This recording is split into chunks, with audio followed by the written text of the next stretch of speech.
Es sabido por una sentencia que hemos tenido en estas últimas horas, un fallo judicial del ex abogado que tenía la cooperativa en el otro consejo de administración de la otra gestión, y bueno, paso, como se ha resuelto en una segunda instancia, acá paso con los asesores letrados para que expliquen el fallo.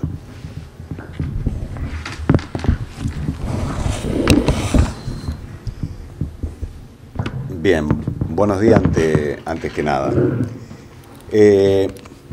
Bueno, este fallo judicial que tomamos conocimiento en el día de ayer es la respuesta al planteo que nosotros habíamos hecho, que la cooperativa había hecho en contra de la sentencia de primera instancia en el juicio iniciado por el abogado Anit en contra de la cooperativa. Para que se entienda, para darle un marco de claridad a la cuestión, cabe recordar que este juicio lo inicia el abogado Anit, que había sido contratado por la anterior gestión, por la anterior conducción de la cooperativa, allá por el año 2016, donde en base a un contrato que había firmado con aquella gestión, contrato que nosotros desde un primer momento hemos tildado de abusivo y contrario a la moral, el reclamo puntualmente radicaba en una indemnización que habían pactado en el propio contrato. El contrato en sí tenía muchos rasgos que eran abusivos y contrarios incluso a los usos y costumbres que rigen la cooperativa. Del vamos era un contrato a 4 años, cuando el mandato de los consejeros se limita a 3, vale decir que era un contrato que captaba a la entidad de rehén por un plazo que incluso excedía el mandato de los propios consejeros que lo contrataban. El precio era otra de las cosas que nosotros pusimos en el tapete cuestionando de inmoral. Incluso durante el juicio se probó con una pericia contable que el promedio de la retribución que el abogado Anit venía percibiendo desde hacía prácticamente un año anterior a la firma del contrato, al monto que pasa a percibir luego de la firma, implicaba un aumento. El promedio implicaba un aumento del 911%. Bueno, para la justicia eso no fue abusivo, como tampoco fue abusiva la estipulación de una cláusula rescisoria, que era concretamente la pretensión que reclamaba en este juicio, donde se había estipulado que mediara causa o no para rescindir el contrato. Si la cooperativa decidía revocar esa contratación, debía abonar una indemnización tarifada equivalente a 24 mensualidades. Él tenía fijada una retribución a través de ese mismo contrato mensual que equivalía a 150 IUs. Hoy el IUS equivale a 7.142 pesos. Vale decir que hoy estaría cobrando una retribución mensual de 1 millón, casi 1.100.000. Que si lo multiplicamos por 4, que era la indemnización, hoy implicaría 25 millones. Bueno, por eso que no todas las noticias son malas, porque esos 2 millones que reclamó en aquel momento, que representaba la indemnización, hoy implicaría 25 millones y aunque la cooperativa le toque pagar la indemnización con los intereses, la indemnización reclamada con los intereses asciende apenas a 14 millones. Vale decir que, pese a la mala noticia, implicaría a la conversión, porque evidentemente la inflación le ha ganado al interés. Para la justicia, las causales que se invocaron de resolución del contrato no tienen entidad suficiente. Entre ellas se invocó pérdida de confianza por haber falseado información en la investigación penal, claramente en una evidente connivencia con la administración que lo había contratado. A requerimiento de la Fiscalía, apenas arranca la investigación penal, a requerimiento de la Fiscalía, la cooperativa había sido intimada a presentar un listado de la base de datos informático de los cheques emitidos y recibidos, y ANIT de puño y letra presenta un escrito ante la Fiscalía diciendo que esa información era imposible brindarla porque la cooperativa, el registro era manual, el registro de los cheques se llevaba en forma manual. Al día siguiente se allana con personal, ustedes recordarán, 5 allanamientos padeció la cooperativa durante esa época. Se allana con la asistencia de personal de informática de Policía Judicial, y aquello que había dicho de que se llevaba en forma manual fue desvirtuado por la propia investigación. Es más, el fiscal de aquel entonces, el doctor Salomoni, en el decreto donde ordenó la detención de gran parte del Consejo de Administración de aquel entonces, claramente dijo esa información era falsa. Bueno, evidentemente para el juez no era grave, pese a que era falsear incluso en una investigación penal donde se estaba investigando maniobras de fraude en contra de la entidad.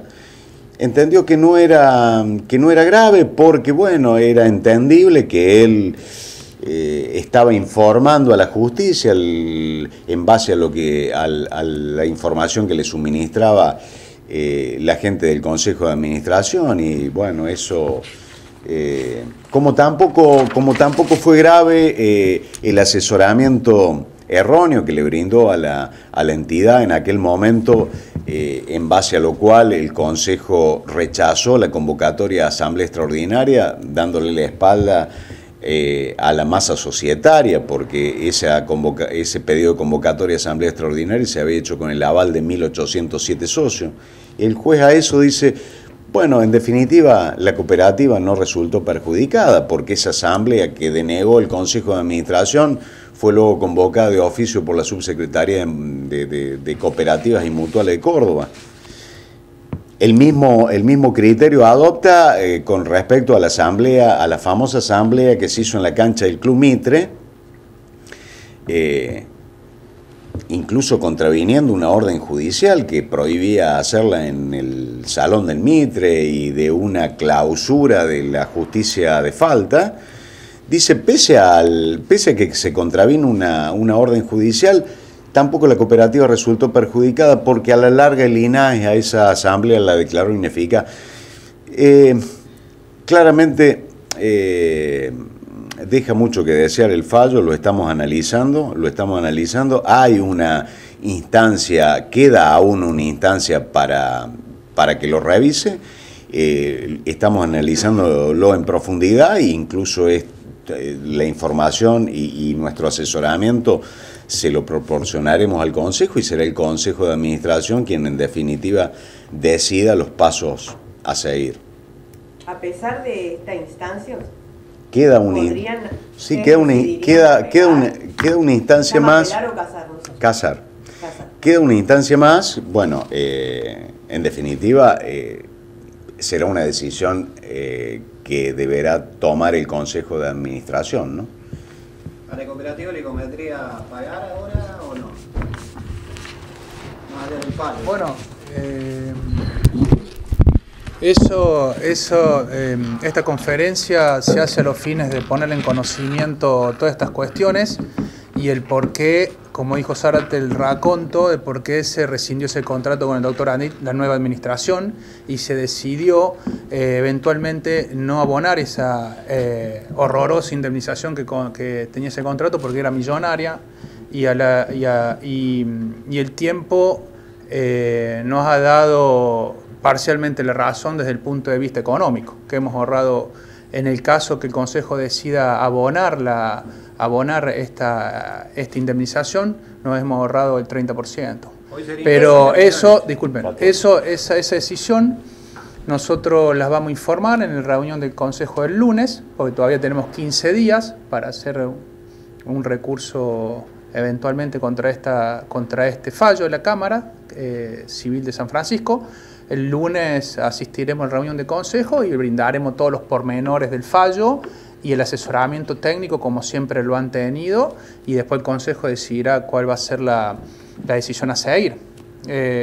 Sabemos que la justicia tiene una demora bastante importante en lo que es el Tribunal Superior de Justicia, así que no solamente se van a analizar las cuestiones técnicas, sino también vamos a analizar las cuestiones económicas. Y siempre tengan en claro que tanto los abogados como el Consejo de Administración siempre va a tomar la mejor decisión para con la cooperativa, porque este fallo, convengamos que no es contra un Consejo de Administración, hay que decir la verdad, este fallo es en contra de todos los asociados, producto de un contrato irracional que firmó la gestión pasada y que nosotros con uñas y dientes tratamos de pagar lo menos posible, o en algún momento pensábamos que la justicia nos iba a dar la razón para no llevar esto adelante, porque si no, el Consejo de Administración de aquella época estaba atado a un contrato de 48 meses, desde marzo del 2016,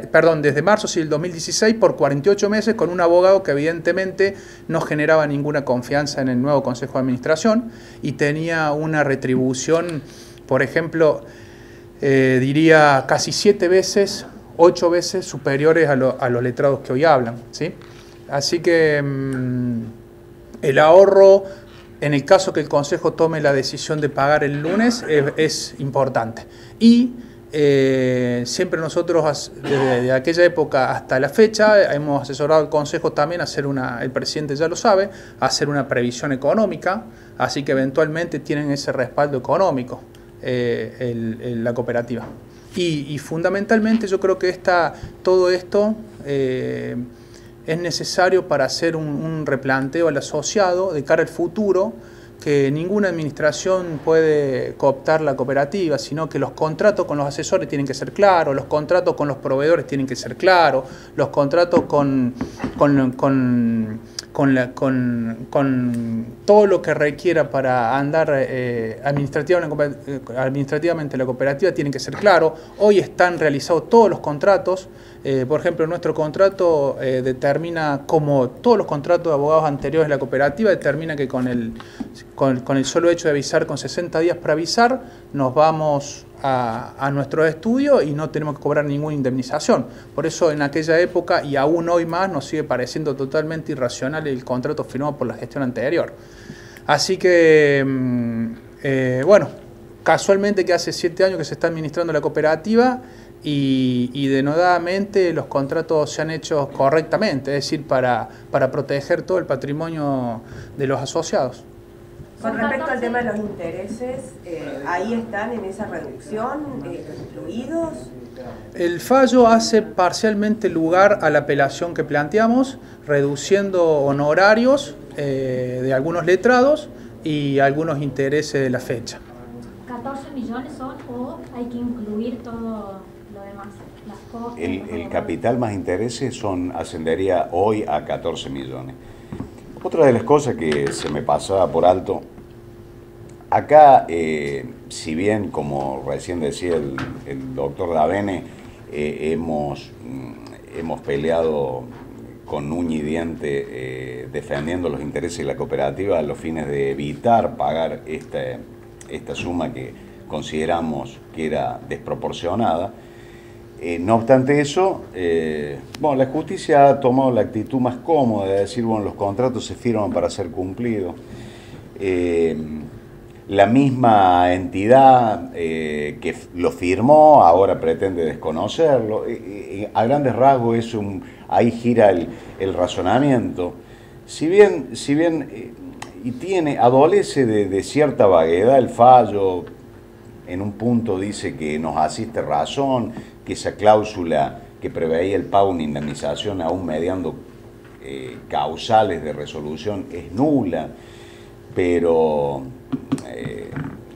pese a coincidir con nosotros que esa cláusula debiera declararla nula, luego termina diciendo que las causales invocadas no tenían entidad suficiente y demás.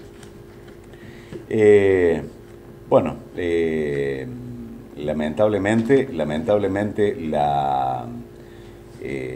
quien resuelve siempre en estos conflictos es un tercero y bueno, para ese tercero ajeno a la realidad que se vivió en ese momento en la cooperativa, los motivos. Es más, en un pasaje del fallo dice que lo lógico sería que los abogados en este caso permanecieran aún frente a cambios de la conducción por la experiencia y los conocimientos que adquieren. Eso es no conocer la realidad de la cooperativa, evidentemente. Sí, ¿Qué esperan de la otra causa? La pregunta que nos sobrevuela siempre es los motivos y los fundamentos de por qué se firmó un contrato tan irracional económicamente para la cooperativa. Esa pregunta, lamentablemente, no tenemos respuesta, porque el fallo no lo dice. Habría que preguntarle a quienes lo firmaron por qué firmaron un contrato tan ruinoso económicamente para la cooperativa. Esa es la realidad desde el punto de vista administrativo, económico y de gestión. Después la justicia se ha expresado que, como dice el doctor Zárate, que son contratos y que se firman para cumplirlos. Pero esa cláusula siempre nos hizo totalmente repulsiva pagarla y creíamos que podíamos pelearla judicialmente. Aún así, nos sale más barato económicamente abonar esta suma que no haberla abonado en aquella época. Los consejeros de la cooperativa son responsables de los contratos que firman, sean buenos contratos o sean contratos, como vos decís, ruinosos. ¿Hasta dónde llega esa responsabilidad en un caso en donde, bueno, como este? Si son solidariamente responsables con su patrimonio. Sí, es una situación que se va a meritar a un análisis técnico, también jurídico, si se puede incorporar a una acción judicial o no. Es muy prematuro decirlo. Porque no podemos pensar solamente en buena voluntad. Ustedes dicen, esta gestión tiene todos los contratos firmados. La anterior ya vimos el contrato que firmaron y me da un poquito de miedo las posteriores. Depende de la buena voluntad. La institución no puede depender de la buena voluntad, ninguna institución. Exactamente. Por eso nosotros siempre requerimos que a las asambleas y continuamente el asociado requiera un control sobre la administración, sobre los contratos. Más que todo tenemos que aprender hacia el futuro, de que hay administraciones que realmente le hicieron mucho daño y que después de 7 años estamos pagando las consecuencias económicas del desfalco administrativo y técnico y de gestión. Esa es la realidad.